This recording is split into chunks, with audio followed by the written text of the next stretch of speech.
bueno, queridos patitos, vamos a tratar una situación bonita, como viene en el título, respecto a Erdogan. El camarada Erdogan. Erdogan muestra la disposición de Turquía para acoger conversaciones del ejército de Sudán y las RSF. Quizá alguno pregunte, hablar de si ganó o no ganó, de cómo perdió. Vamos a dejar eso a un lado. Porque lo importante es Erdogan tiene, con independencia de que sea presidente o no, problemas respecto a su ego. Hay un chiste que decía, bueno, a Otegi le dieron 2 celdas en la cárcel, una para sí y otra para su ego, lo cual es hilarante, porque seguramente hubiera necesitado 3. Pero bueno, ciertamente, Erdogan, en su mandato como presidente, después de haber sido primer ministro, ha tratado de expandir la realidad túrquica con esta percepción de tratar de penetrar en Asia Central. Tenemos un conversatorio bien rico con el doctor Mariano López de Miguel respecto a Asia Central, porque ciertamente los rusos piensan, bueno, esto es nuestra finca trasera, nuestro patio trasero, aquí podemos hacer lo que queramos, no hay problema. Pero luego entraron los chinos, entraron los Estados Unidos, entraron la Unión Europea y entraron los turcos. Porque ciertamente en algún momento, por ejemplo, Turkmenistán, pues lo tienen a huevo, facilísimo decir, nosotros no tenemos algo de turco, además del nombre del país. Y por supuesto, otras circunstancias respecto a Uzbekistán, Kazajistán, Tayikistán, países que tienen parte del elemento túrquico, porque por ejemplo lo tiene el Xinjiang, lo tiene la etnia uigur, que tiene un poco de origen túrquico. Por ejemplo, también lo tiene Azerbaiyán. Los azeríes son primos, parientes de los turcos, y por tanto, ciertamente, ahí hay asuntos bien relevantes. Pero ciertamente, que ahora se ponga tratando de establecer esta idea de vamos a ser mediadores de paz, cuando Erdogan tiene potencial conflictivo. ¿Cuáles han sido los elementos conflictivos? Por ejemplo, en la zona de Azerbaiyán, con los azeríes, estos tienen problemas en dos frentes, como es la zona del Nagorno-Karabaj y la zona de Nakhchivan. En Nakhchivan ahora lo han resuelto porque el subsátrapa de Aliyev, pues ciertamente ahí estaba vinculado con, evidentemente, una realidad que ha ido transformándose, pero ha retirado su poder, vamos, que se ha jubilado el sátrapa de Nakhchivan, y por lo tanto, ciertamente, ahora es más posible que pueda haber fluidez con un mandatario más afín a lo que es la zona central de Azerbaiyán. Pero el Nagorno-Karabaj, desde la guerra de 2020, tiene mayor complejidad, porque en teoría, Armenia es parte del CSTO, la organización postsoviética de defensa mutua, donde estaba Kazajistán, que es a la que recurrió supuestamente bien Nazarbayev, bien Tokayev, para esos disturbios que hubo en enero del 2022. Y que tampoco hubiera hecho falta que hubieran participado. Pero cuando Armenia ha pedido ayuda a Rusia por las consecuencias de la guerra de 2020 y el no cumplimiento de las cláusulas respecto al corredor de Lachin, que es el que une la Armenia propiamente dicho con el territorio del Nagorno-Karabaj, o por lo menos el que quedó después de la guerra, por lo tanto, ciertamente el elemento acompañado por Turquía para tratar de tomar ese estratégico enclave del paso de Lachin, pues el corredor de Lachin, pues ciertamente ahí está un potencial conflictivo importante, porque Turquía está a partir de un piñón con sus primos. Por lo tanto, ciertamente hay un asunto relevante respecto a ¿usted es mediador? ¿De verdad? Mediador es Estados Unidos, que ha reunido a las dos partes en el país americano para tratar de llegar a un acuerdo. Rusia ha dicho, que les den. El 9 de mayo tuvo que ir el presidente de Armenia a Moscú, aunque no le hacía ni puñetera gracia seguramente, a rendir pleitesía al todopoderoso zar de todas las Rusias en el día de la victoria, cuando en realidad todo el mundo debe saber que se firmó la paz el 7 de mayo, en Reims, ante Ike Eisenhower como comandante supremo de las tropas aliadas, y también había un representante soviético en la sala. Había un representante soviético en la sala. Si luego quisieron hacer otras fiestas aparte, eso es cosa de los soviéticos. Los reprises para el público. El original es el que cuenta. Y el original fue el 7 en Reims. Por lo tanto, el día de la victoria en Europa es el 8 de mayo y el 9 es el día de Europa. Recordando la declaración Schuman de 1950. Y a eso es a lo que se ha sumado Ucrania. Porque ciertamente, en Ucrania tenemos esa piedra de toque donde dice: es que yo, Erdogan, soy el que ha permitido el paso de los cereales por el Bósforo. Yo me he puesto en medio, no han querido negociar directamente, pero yo he negociado con una parte, he negociado con la otra, y Erdogan, ahí en medio, como mediador. Pero es el mismo Erdogan que trata de hacer sucumbir a los kurdos en el norte de Siria porque no quiere que haya un Kurdistán soberano, independiente o autónomo como tienen el Kurdistán iraquí en la zona de Erbil y Suleimanilla. Por lo tanto, ciertamente, ahí tenemos un problema. Que los kurdos de Irak quieren Kirkuk e incluso Mosul. Y se metieron en aquel problema del referéndum de independencia. Pero los turcos también tienen dentro de sí a los kurdos. Y las operaciones militares no han sido muy de paz en el norte de Siria. En la zona de Idlib también tienen presencia. Por lo tanto, ciertamente, en el ámbito de Siria la complejidad es amplia. Pero también, esto lo recojo de Yago Rodríguez, de Cosas Militares, cuando en Libia había dos gobiernos, la zona de Trípoli y de Benghazi, tenemos la problemática de que unos eran apoyados por los turcos y otros eran apoyados por los egipcios.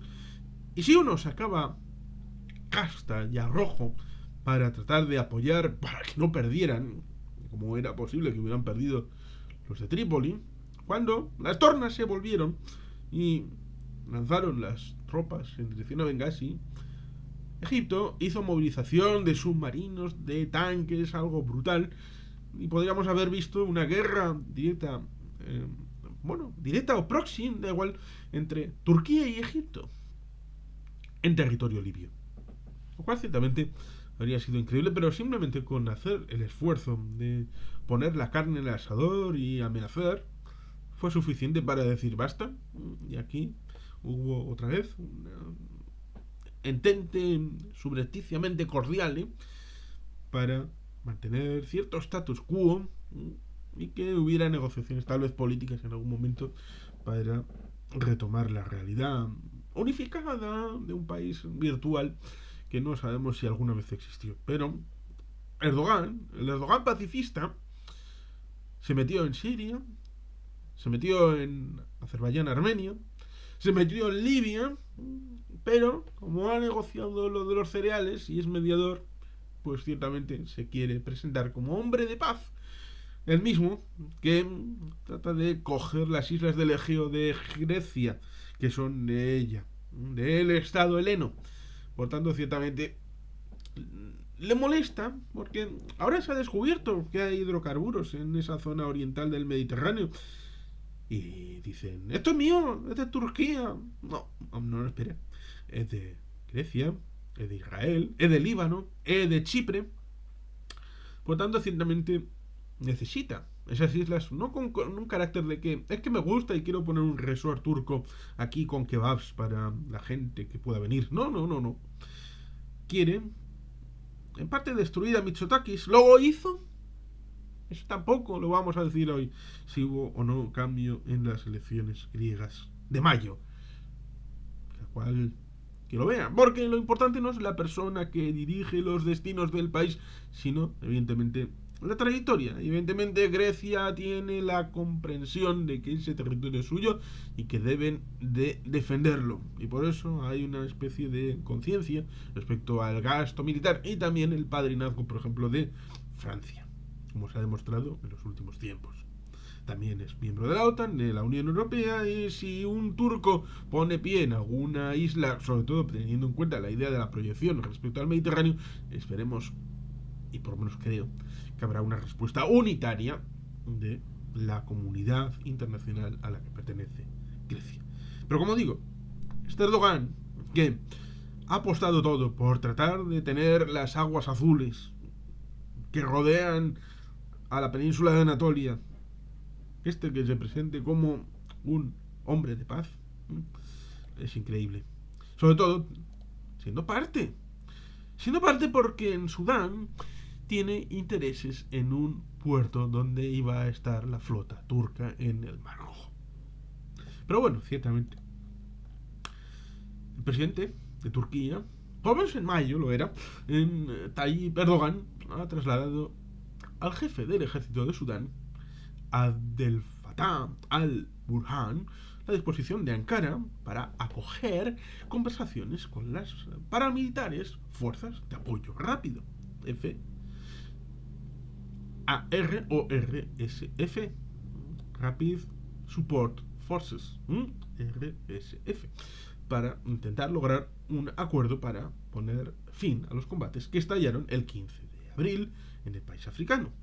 La Dirección de Comunicaciones de Turquía ha indicado en un mensaje en su cuenta de la red social Twitter que la conversación ha tenido lugar en las últimas horas de ese mes, mayo, para abordar los acontecimientos en Sudán.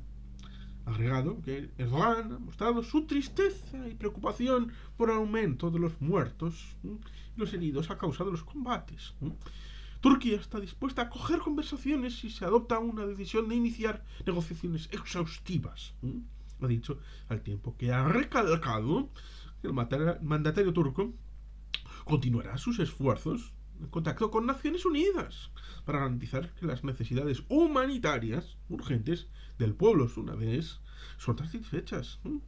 La oferta de Erdogan llega después de que el ejército de Sudán y las RSF iniciaran unos contactos preliminares en la ciudad saudí de Jeddah, en lo que Arabia Saudí y Estados Unidos, que están intentando mediar en el proceso, han descrito como conversaciones previas a las negociaciones.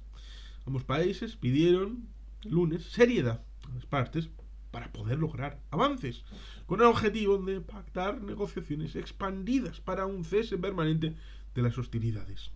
Las hostilidades estallaron el 15 de abril en el marco de un aumento de las tensiones en torno a la integración de las RSF en el seno de las Fuerzas Armadas, parte clave de un acuerdo firmado en diciembre para lograr un nuevo gobierno civil y reactivar la transición abierta tras el derrocamiento en 2019 de Omar Hassan al-Bashir, dañada por el golpe de Estado de octubre de 2021, en el que fue derrocado el primer ministro de Unidad, Abdallah Hamdok.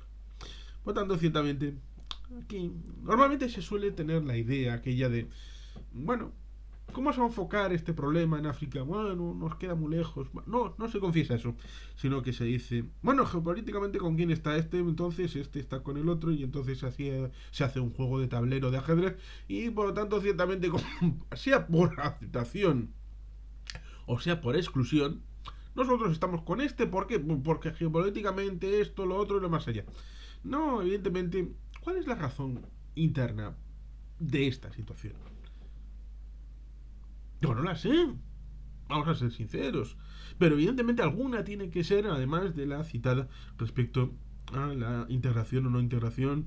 Y siempre hay un juego respecto a la situación interna, en los intereses, las posiciones partidistas, ya sea, por ejemplo, de fondo puede ser, por ejemplo, un tema tan recurrente en África como el tema del agua, el tema de los agricultores contra los ganaderos, un tema de relación de poder, pero siempre basado en intereses de colectivos concretos. Por lo tanto, ciertamente, internamente tiene su importancia y su relevancia ese juego de colectivos, pero también ¿por qué no decirlo? La situación respecto a las tribus, que también tiene su importancia, porque a veces podemos tener una concepción respecto a las conflictividades en África con una mentalidad europea, y en África pues hay otra conceptualización respecto a los colectivos humanos, y por lo tanto ciertamente el transporte es importante, la situación respecto al campo y la ciudad. Por lo tanto, ciertamente la estructura misma de la evaluación del conflicto debe ser endógena, propia del lugar. No podemos ir con clasificaciones y esquemas como si Sudán fuera la República Checa. No podemos hacerlo así. No. Y por lo tanto, ciertamente, para poder estudiarlo hay que hacerlo en profundidad. En el otro lado, tenemos el juego geopolítico, en donde ciertamente se ha visto, evidentemente, Jeddah está en Arabia Saudí. Y Arabia Saudí quiere tener una preeminencia respecto a los sunnis a todos los niveles. Hemos hablado alguna vez respecto a la proliferación de madrasas coránicas pagadas con Arabia Saudí en los años 90 y comienzos del siglo XXI, que tenía en sí misma la problemática respecto a la difusión de lo que luego ha sido el germen de grupos terroristas. Por ejemplo, el salafismo, en parte puede venir derivado de esta débil situación interna, donde para contentar a los más duros del régimen que querían cambios dentro de Arabia Saudí, pero no podían hacerlo, pero para contentarles necesitaban dinero para poder poner sus ideas en marcha fuera del país, fuera de Arabia Saudí, en esa especie de padrinazgo como tienen la Meca y Medina, que son como Jerusalén y Roma juntas para el cristianismo. Pues ciertamente tenemos ahí una eclosión que acabó por germinar en el mundo árabe musulmán. Por tanto, ciertamente Arabia Saudí quiere hacer ese padrinazgo, ser lugar de paz, en parte junto a Estados Unidos, a pesar de que haya esos conflictos entre Arabia Saudí y los Estados Unidos, pero ciertamente ante eso Turquía quiere replicar y quiere meter la cuchara y quitarle parte del caldito a los saudíes. Y por tanto, ciertamente, ahí tenemos un choque por la paz, en donde el líder de Turquía quiere hacer ver que ellos también pueden ser lugar de paz, pueden ser lugar de intermediación, pero como digo, es un poco hipócrita porque estos turcos tienen intereses en el medio de la costa del Mar Rojo de Sudán, donde tienen intereses geoestratégicos con una posición como por ejemplo los rusos tienen en la costa de Siria, una zona de proyección con una base aeronaval, y por lo tanto ciertamente los turcos malamente se podrían personar como parte equilibrada, centrada, centrista, mediadora, pero tratan de hacerlo y nunca se sabe, igual hasta se lo compran en la mercancía, sea por aceptación o por exclusión respecto a, bueno, es que no queremos que sea este, y como no queremos que sea este, entonces tenemos que aceptar que alguien lo sea y vamos a aceptar que este otro lo sea. Hemos aceptado que las mediadoras sean Estados Unidos y Arabia Saudí, pero por algo preliminar, de ir tanteando en algún lugar, porque no podemos hacerlo dentro del país, pero luego ya la mediación verdadera, verdadosa, pues igual la hacemos en Ankara. Eso ya se verá. Pero ciertamente es algo que en algún momento ya dijimos, cuando surgió ese problema, decíamos ayer, de Chile y las migraciones. En otro vídeo hablábamos de Chile y las armas nucleares, donde en un listado de 20 países se ponía en cuestión el número 20. Pero en el resto de países que podían acceder en caso de un uso táctico enloquecido por parte de Rusia del arma nuclear, pues evidentemente estaba Arabia Saudí, estaba por supuesto Irán y estaba Turquía. ¿Por qué? ¿Y por qué iban en cascada? Todos. Porque evidentemente, si uno de estos países tiene el arma nuclear, entonces el resto van a quererla tener inmediatamente por este choque geopolítico que soterradamente o de manera deliberada o siempre puesta al bies en el ámbito público, pues ciertamente aquí se ve. Turquía quiere meter la cuchara. ¿Por qué? Porque en la cuchara, en el cocido, está Arabia Saudí. Y no pueden ser menos. Por lo tanto, ciertamente, este asunto está encima de la mesa. También, evidentemente, la búsqueda de una cierta paz en Sudán se logrará. contendrá la guerra civil. Eso es algo que esperemos que suceda. En fin, queridos patitos, sin más, eskerrik asko, agur bero bat, beti gelpian.